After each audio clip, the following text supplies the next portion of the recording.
Grumpy Grandpa here, and today I'm just gonna start off by asking a couple easy questions like who here had a good time growing up? Who here rode a bike without a helmet? Who here was allowed to go and play with kids unsupervised till at least dark?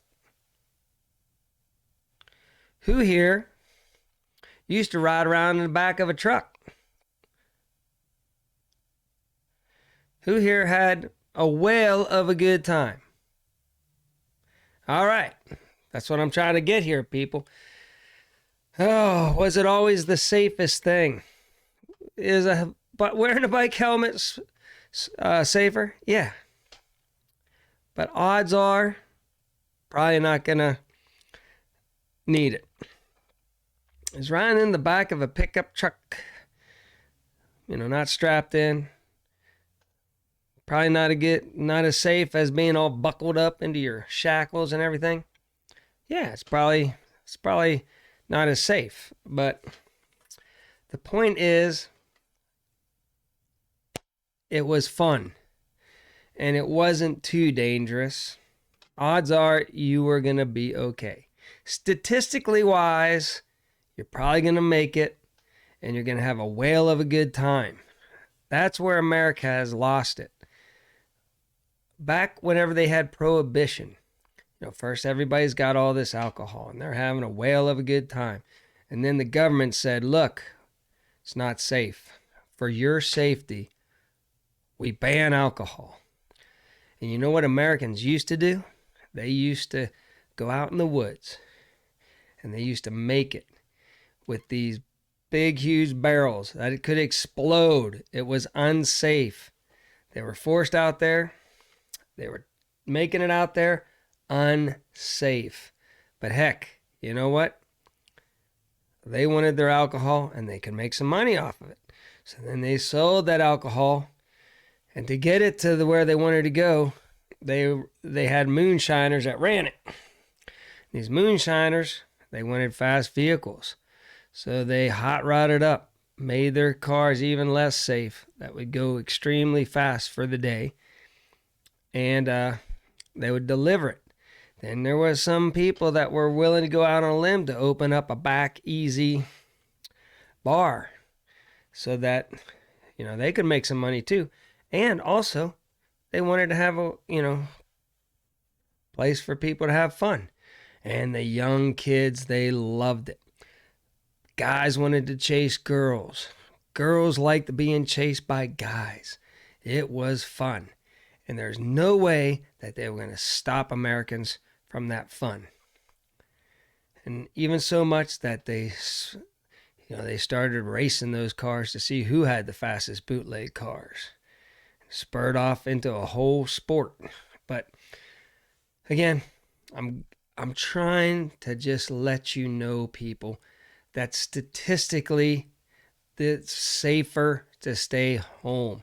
But with 99.9% chance of survival and extremely high if you don't have any pre-existing conditions and you're in halfway good shape, there's really no risk. You might get a cold.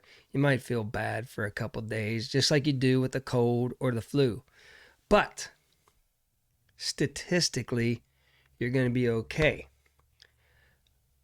Why, in this day and age, are you people listening to your government, again, under the name and the shroud of safety, to not go have fun?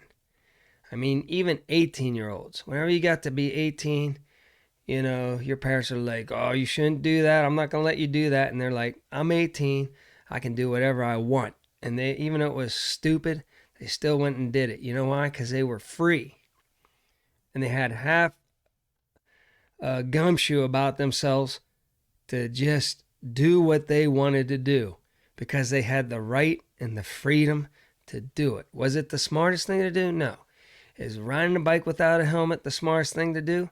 No. But back then, let's face it, my parents rode without a helmet.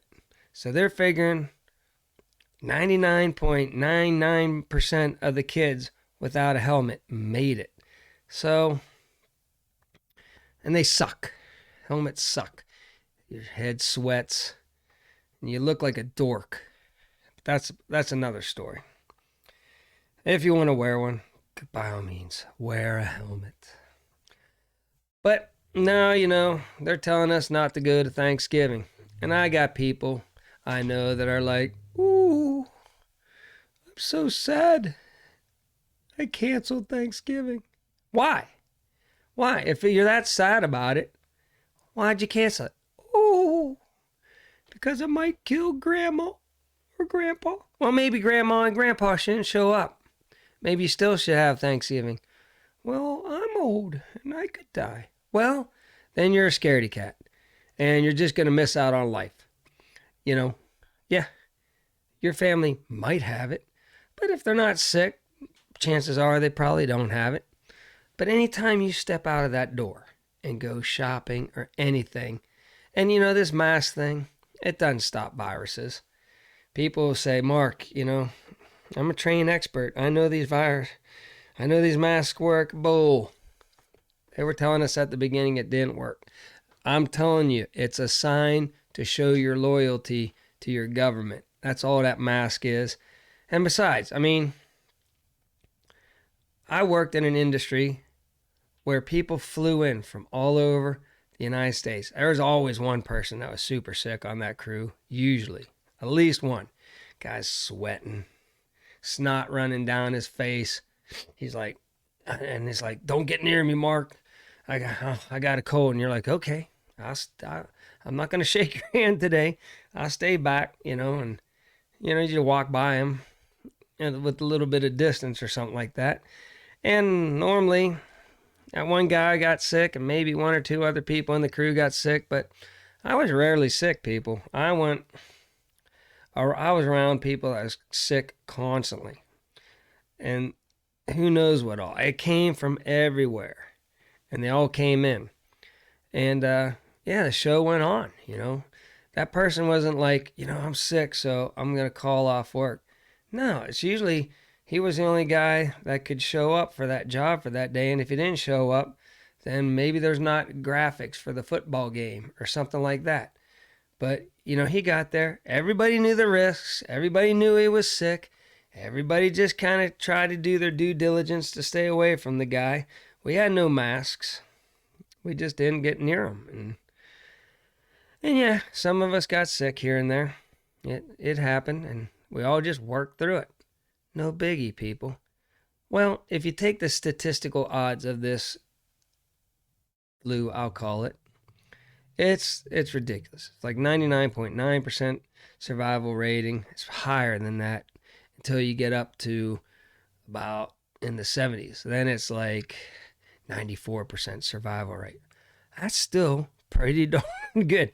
So you're going to tell me you're going to listen to these corrupt politicians that have been in office forever, or these Democrat politicians in your state and mayors telling you, no, we're not going to let you have Christmas. We're not going to let you have Thanksgiving. We're not going to let you go to church. Well, you know what Americans used to do whenever people like that try to tell us what to do in a free country? We used to just give them the old bird and just go do it and have fun. And yeah, at times we're not the safest. Take Evel Knievel, for instance. That man, nobody stopped him. They're like, this is ridiculous. You're going to die someday. It's amazing he didn't.